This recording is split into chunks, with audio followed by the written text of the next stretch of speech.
Беттің арын белбеуге түйіп деп бабаларым айтып кеткендей, тәуекелге бел байлап, Семейдегі ата-анемнің шаңырағына келдім. Шіркін, ер азамат деген Сұңқардың атасындай болса ғой, мойнына галстугын тағып, әдемі костюм шалбарын киіп, бәйбішесін жанына ертіп, екі немересін қоса алып, алдымнан шықты. Мені көргеннен, жүзінен қуаныш нұры төгіліп, көзі күліп, айналайыным, келдің бе деп, маңдайымнан сүйді. Енемде қалбаңдап келіп, құшағына басып, екі бетімнен алма кезек сүйді. Олардың осындай ыстық ықыласын көрген сайын, кеуге шығатыным есіме түсіп, ұяттан жердің тесігі болса кіріп кеткім келеді. Сұңқарым жаздай ата-бабасының топырағына аунап, суына шомылып, бойы өсіп, күнге күйіп, таралып, дырдай жігіт боп қалыпты. Жаңа байқадым, түрі атасынан аумайды. Жанындағы кіші қайнымның ұлы, сұлтанды атасы сияқты бойшаң болайын деп тұр екен. Екеуі де тақырбас. Жарса келіп мені бас салды. Төбелерінен искедім, күн иісі аңқиды. Көліктің арғы жағында ағайынды екеуін бауырыма қысып, искеп келем. Ұлылар даласының исі екі баламның бойына сіңіп кетіпті. Даланың исі шығады деп едім, ұлым, атаммен жаздай далада шөп шаптық деп мақтанып қойды. Сұңқар мен Сұлтан биыл елдегі ағаларынан қалыспай шөпте жүрді. Асау үйретіп, жүйрік баптайтындардың жанында, аттың құлағында ойнайтын болды. Атасы Сұңқардың бәйгеге шапқанын айтсаңшы деп, енем ақсақалын толықтырып келеді. Осы бақытты ата-енемді көрсем, әмір екеуміз неге осындай күнге жетпедік деп ішім күйеді. Үлкендер бата беретіндей, қосағымен қосағарып, ақ шашты, сары түсті болғанша бірге болу деген бақыттың үлкен екен ғой. Енді осындай ғажайып жандардан қалай іргемді аулақ салармын? Кеуге тиетін едім деп қай бетімен айтпақпын, немерелерінен қалай бөлмекпін? Бара салып, баламды алып қайтам деп келгенмен 3 күн жаттым. Басқа шаңыраққа кететінімді айта алмай жүріп алдым. Дүниеде жақсы ниетті адамдардан бөліну қиын екен ғой. Сұңқар жолға шығуға асығар емес. Достарымен ойнап, мәз болып жүр. Енем, Аяш, жүдеусің ғой. Бір жерің ауырама? Келгелі ашылып сөйлемейсің деп, жаныма отырып, шашымнан сипағаны сол еді. Жылап қоя бердім.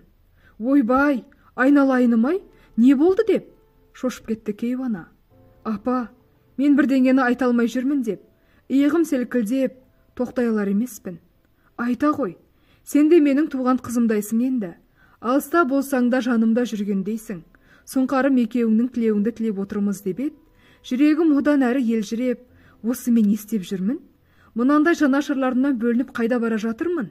Сұңқарды мынандай қайырымды жандардан неге бөлуім керек деген ойлар басымды шырмап алды бірдемде. Тіпті кеуге шығам дегенім сандырақ сияқты көрініп, айнып қалғым келді. Не болды, Аяш? Айтсаңшы деген енеме, ештеңе айтқым келмей, орнымнан тұрып, жуынатын бөлмеге кеттім. Суды ағызып қойып тағы біраз жыладым. Ақыры, ата-енеме кеуге шығатынымды айта алмай, ата-әжесінің жанынан Сұңқарды сүйрегенде етіп, Семейге қарай жол ұстадым. Енді қалайда, Дәу аға мен Сырғаш жеңешеме айтып кетуге бел байладым. Аға жұмысына кеткенде, жеңешеме қысылап отырып әрең жеткіздім. Аяш, сен қайнымнан 30-ға толмай қалдың. Сенің де жар сүйіп, тағы бала тауып, өсіп өнгін келеді. Ол табиғат заңы. Біздің баламен байланып қал деуге қақымыз жоқ. 3 жыл артында отырып, ұлын өсіріп жатсың. Тұяғы бар. Оны іздеп тұрамыз. Сен де бізден күдер үзбе. Әрине, біздің қарттарға мұны естіп оңайға соқпайды. Тек Сұңқар барған жерінде қажу көрмесе болғаны. Тегі жақсы бала ғой. Түбінде бір жерден шығатынына сенемін деп, жеңешем көзіне жас алды. Екеуміз жылап сықтап отырып, біраз сырластық. Мен оған Меліс туралы бәрін айтып бердім. Кешке қарай, жұмыстан келген қайнағама жеңгей өзі жеткізіпті. Ертең жолға шығамыз деген күні, Дәу аға дастархан басында: Аяш, бәрін естідім. Барған жерінде бақытың ашылсын. Бізден өтініш, тек Сұңқарды әркімнің қолына берме. Не көрсеңде өзіңмен алып жүр. Бізге жиі жіберіп тұр. Семейдің жаңа қала жағынан салынған элиталы үйден 3 бөлмелі пәтерді Сұңқардың атына жаздырып келдім. Міне құжаты. Ол әмірдің артындағы тияғының шаңырағы болады. Құжатын ала кетіңдер. Сұңқардың шаңырағы осында екенін ұмытпаңдар деп. 3 бөлмелі пәтердің кілтін бауырының жалғызына тапсырды. Мен пәтерді қолға алған соң, ішін жабдықтап, жалдаушыға өткіземін. Ай сайынға алған пәтер ақыны банкке депозитке сала береміз. Сұңқаржан мектепті бітірген соң, сол жиналған қаржыға болашақпен шетелден білім алады деп армандап отырмыз деді Сырғаш апасы. Сұңқар, сен сабағыңды жақсы оқы, спортыңды, домбыраңды тастама. Мықты жігітке жетіп өнерде аз. Біз сенен үміт күтеміз деп, Дәуаға Сұңқарға сенім жүктеді. Ертесіне достарымызбен қайта-қайта қимай қоштасып, ұлымыз екеуміз Семей Алматы пойызына отырдық. Сұңқармен өзім сөйлесемін деді Меліс. Менен барлық жағдайды телефон арқылы естіген соң. Сенбі күні бар шаруасын ысырып тастап, Алматыдан арнайы келді. Бізге үлкендерден бұрын алдымен Сұңқар келісімін беруі керек. Мен оның анасын сұрап отырмын. Бір отбасы болатын осы үшеуміз. Біз тіл табыссақ, бәрі жақсы болады. Ал енді баламен қай жерде оңаша сөйлесем екен деп келдім деді Меліс кәдімгідей толқып. Біздің үйге кел деппін. Салт дәстүрді аттап, масқара болғанда. Аяш, енді сендердікіне бұрынғыдай домбырамды көтеріп жетіп бара алмаймын ғой. Мен кеу жігіт болғалы жүрмін. Сендер жақтан рұқсат болмай, табалдырықтан аттай алмаймын. Сұңқарды көлігіме салып алып, қаланың сыртына шығып сөйлесіп келем деп шешті. Ертесіне мен оған Сұңқарды көшеге шығарып беретін болып келістім. Балама, Меліс аған келіпті деп ем, біздікіне келеме, атама күй тартып береме деп қуанып қалды. Мен сол көңіл күйін пайдаланып, сенімен оңаша сөйлескісі келеді. Ертең қаланың сыртына барып қайтасыңдар дедім. Ол неге, нешін деп ештеңе сұрамады. Меліс Сұңқарды алып кеткеннен кейін көңілім алаңдап, жүрегім атқақтап, мазасызданып жүрдім. Күні бойы үйдің бұрыш-бұрышын тазалап, Сұңқардың жаңа оқу жылына алған киімдер үтіктеп, өзімнің көнетоздау киімдерімді бөлек шығарып, тыным таппадым. Ескімнің бәрін, өткен қасіретті күндерімді еске түсіретіндерді ауладағы ошаққа апарып, өртеп жібердім. Жаңа өмірімді, жаңаша, таза бастағым келді. Сұңқар қасқарая оралды. Қабағына қарасам, көңілі жай, байсалды. Мен келдім деді.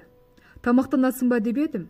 Жоқ, Меліс ағамен тамақ іштім деді де, бөлмесіне көтеріліп кетті. Артынан барып, не әңгіме айттыңдар деп сұрауға дәтім жібермеді. Бірге тамақтанса, асықпай әңгімелескен шығар. Ашулы емес қой деген оймен, теледидар қараған болып, залда отыра бердім. Қашанғы отырайын? Жатар уақыт болғанда ұлымның жанына келдім. Ол құлағына плеерін қосып алып, музыка тыңдап, төсегінде жатыр екен. Сұңқартай, құлағыңдағыңды алшы деп, екі құлағымды ұстап белгі бердім. Ол орнынан көтеріліп, плеерін жанына қойды да маған көзін қадады. Балам, мен ағаң екеуіңнің не әңгіме айтқандарыңды білгім келеді дедім, жайлап қана.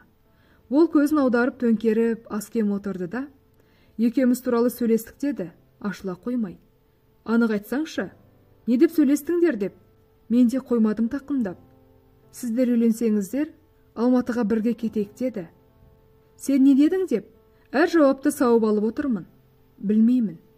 Апа, біз сонда атаммен әжемді, Дәуағаларды бір жол ұмытамыз ба? Семей жаққа бармаймыз ба деп, жүзіме қадалып қалды. Ал ендеше, не деп жауап берерімді білмей, қатты састым. Бетіне тура қарауға арым бармады. Жанарыммен жертесіп кеттім. Жоға деп, жауап бергелі көзімді көтеріп қарасам, баламның жанарына жас толып кетіпті. Енді қайттым. Есім шығып, ұлымды құшақтай алдым. Жылап жібердім. Екеуміз құшақ айқастырып, үнсіз жылап, ет жүрегіміз езіліп, біраз отырдық. Құдай-ай, құйтақандай балаңның алдында кінәлі болғаннан асқан бақытсыздық бар мекен? Дымым өшіп, аузыма жөндем сөз түсер емес. Шым-шытырық ойлар орап алды. Апа, мен Дәуағаның жанына барып оқысам қайтет деді, ұлым бірінші болып сөз бастап. Ал мен сенсіз қалай өмір сүрем дедім. Сұрағына сұрақпен берген жауабым ойландырып тастады ма, тым-тырыс болып қалды. Бәрін өзім түсіндірім керек қой деп шештім де, Сұңқар, қандайда бір жағдайда екеумізге бөлінуге болмайды. Мен Меліс ағаңа баратын болсам, сен үшін барам. Сен жетімдіктің, жоқшылықтың тақсіретін тартпасын деп жүрген жоқпын ба? Өзің көріп жүрсің, мен жұмыссызбын. Басымызда үйімізде жоқ, қалай күн көреміз? Өткенде үй іздеп едім, қаржым жетпеді. Қашанғы осы үйде отырамыз? Бейбарыс ағаңда жігіт болып қалды, үйленеді. Екеуміздің де өз өміріміз болуы керек. Меліс ағаң жақсы адам, екеуміздің жағдайымызды жасайды. Алматыда тұрамыз. Сен жақсы мектепте оқисың дедім. Балам бауырыма тығылып, үнсіз отыр. Бір кезде, апа, Меліс ағаның өзінің аяғы ауырады ғой дегені. Өзі жарымжан адам бізді қалай қарайды дегендей. Ішім мұздап қоя берді. Мұна сөзі басыма тоқпақ болып дейді. Есеңгіреп қалдым. Бала құрлы болашағыңды ойламағаның ба деді құлағыма бір дауыс. Шешінген судан тайынбас дегендей, ата-анамды құлақтандырдым. Меліске уәде беріп қойған екенмін. Артқа шегінуге жол жоқ. Оның жақындары да естіп, елеңдеп отыр. Егер сөзімнен айнысам, еркекті қорлап, жасытқаным ғой. Абай атам, асыл адам айнымас деген. Мелістің жағдайын соны бала кезімнен білем. Бұл бір маған сынақ шығар. Соған шыдауым керек. Не көрмеген аяш едім. Оның азаматтығы мен адамгершілігіне қарай жауап берейін. Алла мені адастырмас деген ойлар басыма келді де, балама, сұңқартай, Меліс ағаңның аяғы ауырғанымен ақылы көп, адамгершілігі зор, өте білімді. Ол бізді осы қасиеттермен асырайды. Ал атаң мен әжең, дәу ағаң, әкеңнің туыстарымен араласып тұрамыз. Алматыдан барып тұруға да жақын. Екеуміз Меліс ағаңа сенейік. Ол да бізге сеніп бірге болуға шақырып отыр ғой деп, ақылға тарттым. Меліс аға да саған сенем деген деп, екі еркектің сырынан бір ғана сөздің ұшығын шығарды. Онда балапаным, ол да, екеуміз де бір-бірімізге деген сенімді ақтайық дедім. Сол түні ұлым менің құшағымда жатты.